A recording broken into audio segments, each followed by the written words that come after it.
Welcome back, and let's remind you to talk to us, share your thoughts with us on social media. The hashtag is the Modise Network.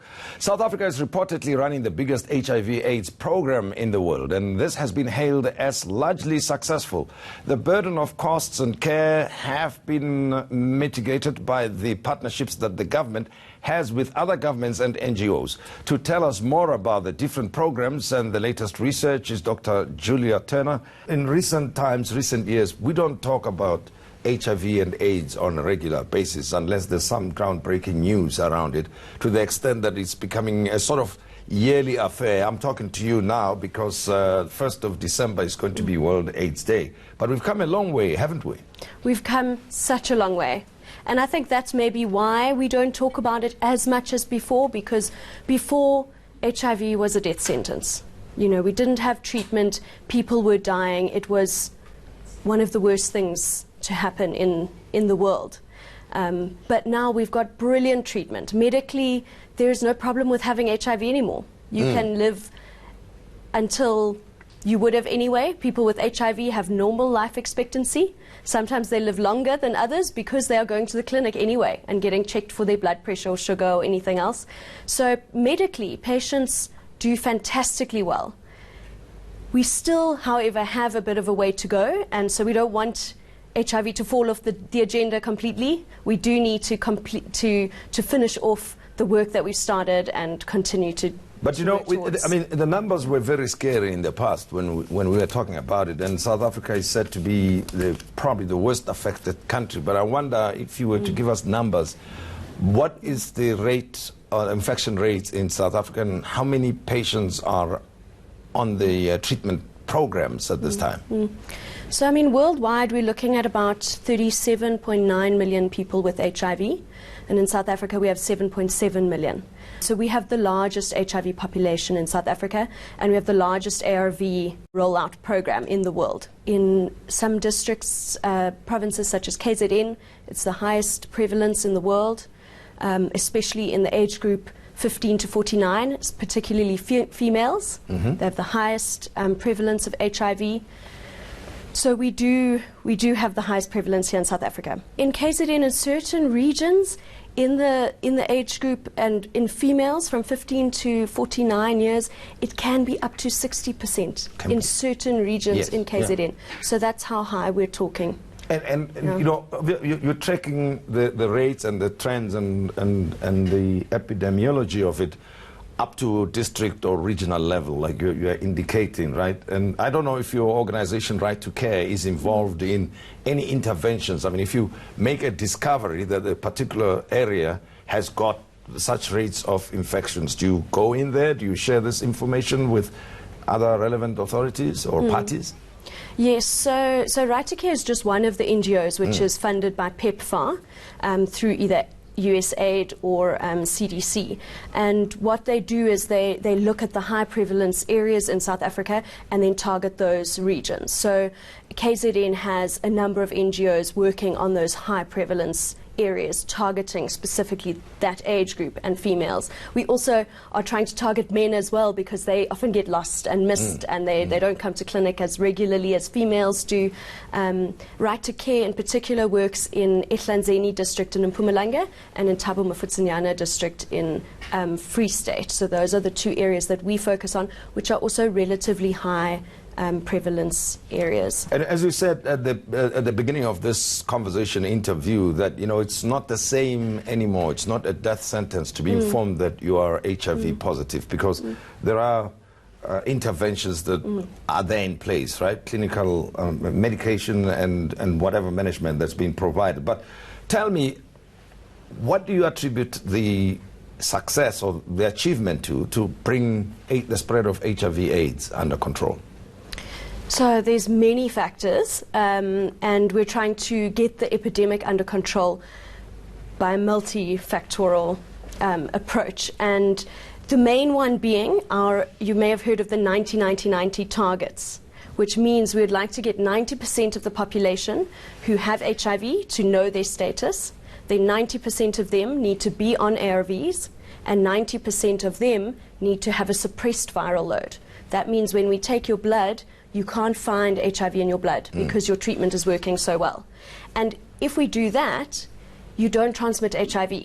So that's a very effective way of keeping that epidemic under control. If everyone is taking their treatment, they won't spread HIV to their sexual partners or to their babies. So that has worked wonders. Just the ARVs alone, I mean, it's reduced the mother-to-child transmission rate from about 30% down to less than 2% currently. And yes, the studies have shown that if your viral load is suppressed, you don't transmit HIV to your sexual partner. And what about the partnerships that have been established? I mean, sometimes we think it's a government's responsibility to deal with all of this, but you exist yourselves as Right to Care, and there are many other partners. Just give me a sense of the partnerships that have been formed around HIV and AIDS. So HIV has definitely been a collaborative effort. As I said, we are funded by PEPFAR, which comes from America, funding from the American government, and there are many, many NGOs which receive funding from that. There's also UNAIDS, there's many different global fund, many different funds internationally which help African countries. South Africa, however, our Department of Health funds most of the ARVs itself out of its own government funding, which is much more than other African countries. Other African countries rely on external funding much more than South Africa does. But in terms of the whole program, it's been a collaborative effort between Department of Health, our NGOs, facility-based NGOs, as well as community-based organizations which work in the communities, run campaigns, educational sides, working in schools, working with the community, with traditional leaders. You know, we have to, this is an epidemic which needs us to focus on all aspects of life: economy, social situation, education. Well, there was at some point talk that, you know, people may reach HIV/AIDS fatigue when it comes to educational campaigns. I wonder if they are still effective in other parts of the country. And I go back to my earlier question that, you know, people feel it's got nothing to do with me. I'm not on treatment, so I'm not even paying attention to the messaging and the educational campaigns that are going on out there. I can completely understand that, because I certainly think maybe there was a stage where people felt like they heard the same message over and over. And we were sort of saying, go and get tested, but it's still going to be an awful thing if you find out you have HIV. So people knew, oh, I should go and get tested, but they don't want to get tested.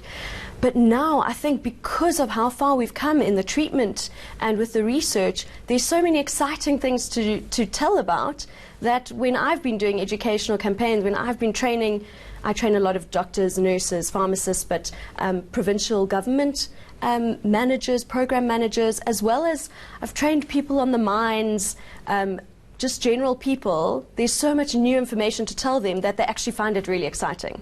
So what are the unique things that you see happening out there as a result of your efforts as Right to Care, as well as other parties? And I know that you work according to different cohorts, right? You've got the adults, you've got teenagers, you've got children, and earlier you spoke about most of the efforts being focused on women, and that there could be more done with men. But taking all of these different cohorts, what is happening that is interesting, that's unique, and maybe we need to know about?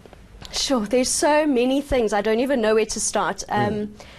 One very exciting thing, well, I mean, I think we'll later talk about the new ARVs that we have coming. That's a very exciting thing for our whole country. Otherwise, there's been a lot of innovations in this space. We've started booking systems in the clinics so that patients don't just sit and wait all day. They can book their date and their time to come in. They get an SMS reminder before their appointment. Please, we're looking forward to seeing you tomorrow. If they haven't arrived by 2 o'clock, they get another SMS. Did you forget your appointment? When can we rebook you for? If they don't come at all, we phone them. What's wrong? If they still don't come, we work with community-based organizations which go to their houses and find them. So we're doing a lot. We've got a lot of innovative technology going on. We're trying to introduce unique sort of identifiers called an HPRN, so that every patient has one code and they can go to any clinic in South Africa and their patient information will be on the system. Because otherwise we have duplicates and we have patients moving from one clinic to another. They get counted twice. We think they've disappeared or died. We don't know. So we're really trying to improve that. Right to Care has done some interesting work to do with GIS mapping of where are we testing, who are we testing, where are we finding the positives. Then we know, okay, we need to go more into that area. So locating, that kind of thing. They've also even developed robotic pharmacies and ATM machines where you can take a card to an ATM machine in a shopping mall, put your card in, a pharmacist comes up on screen, you can chat to him, and out pops your medicine. So we're trying everything so to... a lot of technological innovations that have been taking place. Talking about innovation, you mentioned ARVs, that there's some exciting stuff that's coming through on that front, Yes, very exciting. So you might have heard yesterday our Health Minister, William Kize, launched our new guidelines, which involve this new drug called dolutegravir, which we've been waiting for a while for this, but it's very exciting. It's probably our most effective ARV to date, and it has the least side effects of all ARVs to date. And it will now be in a fixed dose combination tablet, so you take this one tablet a day, and it's got dolutegravir in it, as well as tenofovir and lamivudine, and it will work really, really well. And on the vaccine front, any news?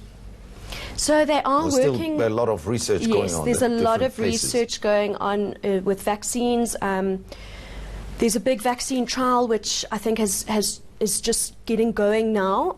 So we're going to wait for the results. Will take a year or two. That one looks at two different mechanisms of vaccines that they've tried in the past, which both worked. They worked a bit individually, then together they work even better, and so now we're strengthening those two mechanisms, putting them together, and we're hoping that we get a good result. Well, let's end it on a positive note. Rates coming down in terms of infection? Yes. And going forward, what is exciting on the horizon? Going forward, well, I think this dolutegravir, this new drug, patients will be very excited to come in and change onto this new drug. It shouldn't get resistance, so hopefully patients can take this for the rest of their life. They won't develop resistance as in future and then have to change regimens to other horrible ones. So that's great for our future. Other exciting drugs are being made as injections. So you could take 2 injections every 2 months. Many people don't like taking tablets every day, so that'll be a great one coming in the future. Vaccine research, as I've said, cure research still ongoing. We wait and we hope. Well, at least positive news, but again, we've got to take care of ourselves, right? And thanks very much, Dr. Julia Turner, for having been our guest. And she is with The Right to Care, and we had this interview ahead of World AIDS Day. Have a fantastic day, and thank you very much for having joined us on the Modise Network. And we invite you to be with us again next week.